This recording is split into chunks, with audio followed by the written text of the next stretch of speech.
ఒకసారి అంతా ఫ్లోట్ అయిపోవడం వల్ల జరిగిందండి. కానీ ఇంకొంచెం క్యూ లైన్ని పెంచి ఒకే చోట నుంచి కాకుండా ఇంకొంచెం క్యూ లైన్ని పెంచుండుంటే బాగుండేది. క్యూ లైన్ బయట కూడా ఎక్స్టెండ్ చేసి ఉంటే బాగుండేది. క్యూ లైన్ ఎక్స్ట్రాగా నిచ్చుంటే ముందే మనం కంట్రోల్ చేసుకుని లోనగానే విడిచిపెట్టుంటే ఎంత ఇది కాకపోయింది. ఎక్కువ మంది మహిళలు అండి గాయపడిన వాళ్ళు, చనిపోయిన వాళ్ళు? మహిళలు పిల్లలే సార్. మహిళలు పిల్లలే. బాబా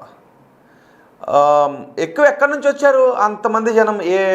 పీపుల్ సార్, విలేజ్ పీపుల్. చుట్టుపక్కల సేమ్ టు సేమ్ తిరుపతి తరహాలో కట్టారు సార్ వాళ్ళు.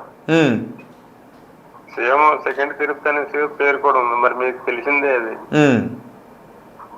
విలేజ్ పీపుల్ ఎక్కువ.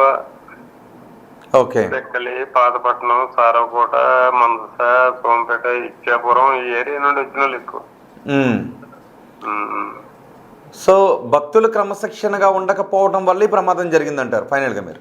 అంతే సార్. రైట్ అండి. థ్యాంక్ యూ కృష్ణారావు గారు. కృష్ణారావు అక్కడే ఉన్నారు. ఆయన దర్శనానికి వెళ్ళారు. దర్శనానికి వెళ్ళి తొక్కిసలాట జరుగుతున్న సమయంలో అక్కడ నుంచి ఆయన వచ్చేసారు. దర్శనానికి వెళ్లకుండా వచ్చేసారు.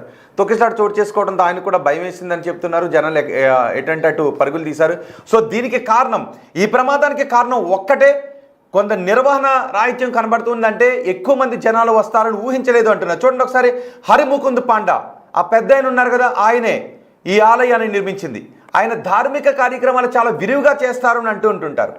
ఎవరైనా వచ్చి ధర్మం అడిగితే ఆయన చాలా విరివిగా దాన ధర్మాలు చేస్తారు, ధార్మిక కార్యక్రమాలు చేస్తుంటుంటారు. ఆయన మహాభక్తుడు అని చెప్తూ ఉన్నారు. సో పోలీసులు ఆయన ఇప్పుడు పట్టుకున్నారు. ఎందుకంటే ఇలాంటివి జరిగినప్పుడు నిర్వాహకులను కూడా ప్రశ్నిస్తుంటారు కాబట్టి. నిజానికి ఎక్కువ మంది జనం వచ్చినప్పుడు ఏం చేయాలి? క్యూ లైన్ నిర్వహణ సక్రమంగా ఉండాలి.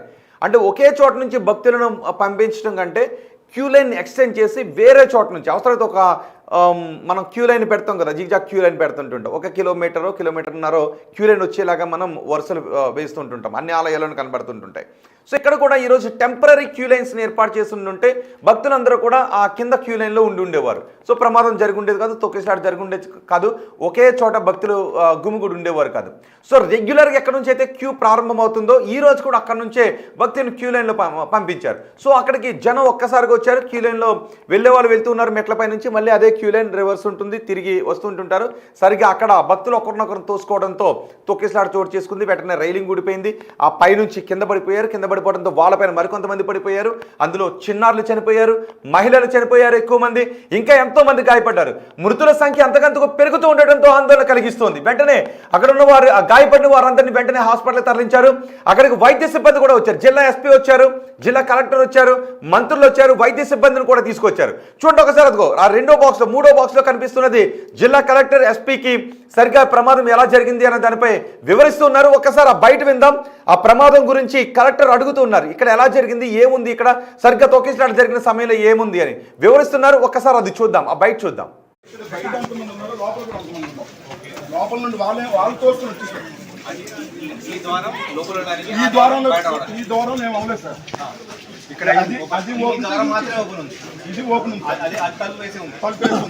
ఇక్కడ ఏమైంది, ఇటు వెళ్ళిన వాళ్ళు అట్టు తోసేది ఉంటుంది, దంతలు ఉన్నారు కదా సార్, ఎలా పడిపోయారు సార్, కింద ఉండిపోయారు. మార్నింగ్ నుండి హెవీ క్రౌడ్ ఉంది సార్. ఇది వన్ వే, ఈ వేగా ఉంది సార్, బయటికి రావడానికి ఇదే వే. అవుట్ గోయింగ్ కనీసం ఇది కూడా ఎగ్జిట్ పెట్టకుండా ఇందులోనే ఎగ్జిట్, ఇందులోనే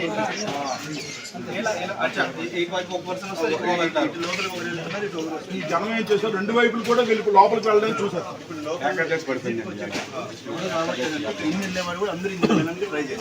యాక్చువల్లీ ఇక్కడ 2 దారులు ఉన్నాయి కానీ లోపల 2 దారులు లేదు, సింగిల్ వే. అంటే లోపలికి వెళ్ళిన తర్వాత కలిసిపోతారు, అక్కడ వచ్చినప్పుడు కూడా కలిసిపోతారు, సింగిల్ వే. అంటే ఇక్కడ జనాల నుంచి ఇన్కమింగ్ అయినప్పుడు దీని ప్రతి ఇది కాయలే ఒకటే కదా, ఇన్కమింగ్ ఒకటి, అవుట్ గోయింగ్ ఒకటి.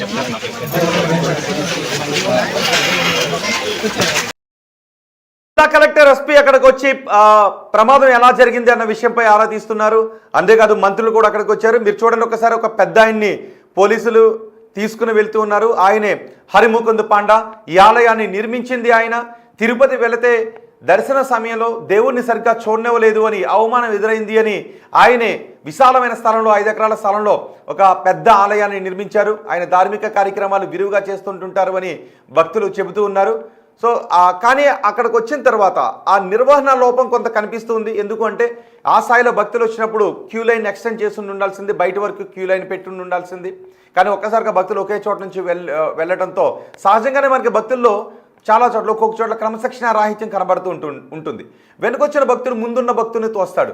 ఆ ముందున్న భక్తుడు నన్ను ఎందుకు తోస్తూ ఉంటారు, లేదంటే ఆ ముందున్న భక్తుని తోస్తారు.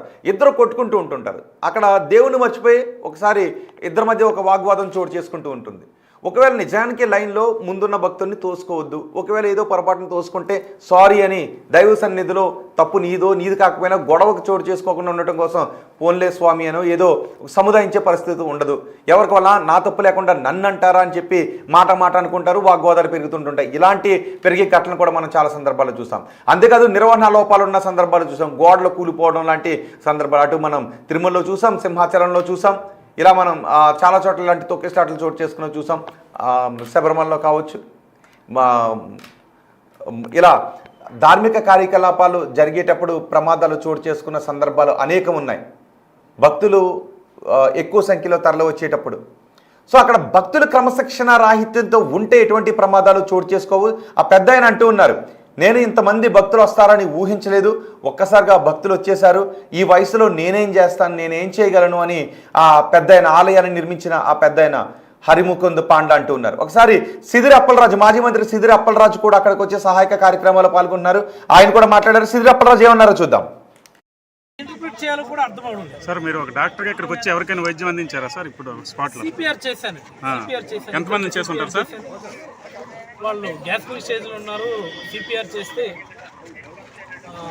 రిథమ్ అది రెస్టోర్ అయింది. ఇమీడియట్లీ గవర్నమెంట్ హాస్పిటల్ పంపించాను. I don't know the status right. Government హాస్పిటల్కి వెళ్దాం అందరూ. Let us see what happen. So ఈ రకమైనటువంటి పరిస్థితి అత్యంత బాధాకరమైనటువంటి, పూర్తిగా ప్రభుత్వ వైఫల్యం కింద, పోలీసుల వైఫల్యం కింద దీన్ని నేనైతే వ్యక్తిగతంగా విమర్శించడానికి కాదు, కానీ పోలీసులు, ఎస్పీ గారు కూడా సీరియస్గా ఆలోచించారు.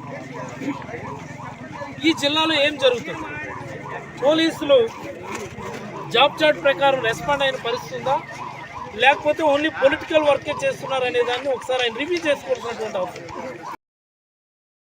మాజీ మంత్రి సిదిరి అప్పలరాజు అక్కడికి వచ్చారు. ఇది పోలీసుల వైఫల్యం అని అంటూ ఉన్నారు, కొంతమంది నిర్వాహకుల వైఫల్యం అంటూ ఉన్నారు, మరికొంతమంది భక్తుల క్రమశిక్షణ రాహిత్యం అంటూ ఉన్నారు. సో మీరేమనుకున్నారు, ఎవరి వైఫల్యం ఇక్కడ కనిపిస్తోంది? కొంతమంది అంటూ ఉంటారు, అయ్యో దేవుడు కాపాడలేదని అనుకుంటూ ఉంటుంటారు. మీరు తోసేసుకుని గాల్లో దీపం పెట్టిన దేవుడు కాపాడలేదు అంటే కుదురుతుందా? భక్తులు క్రమశిక్షణ రాహిత్యంతో ఉండాలి. మీ తోటి భక్తులకు అసౌకర్యం కలిగించకుండా లైన్లో మీరు వెళితే హాయిగా భక్తితో దేవుని దర్శించుకుని రావచ్చు. కానీ అలా కాదు, నేనే ముందు వెళ్ళిపోవాలి, టైం ఉండదు.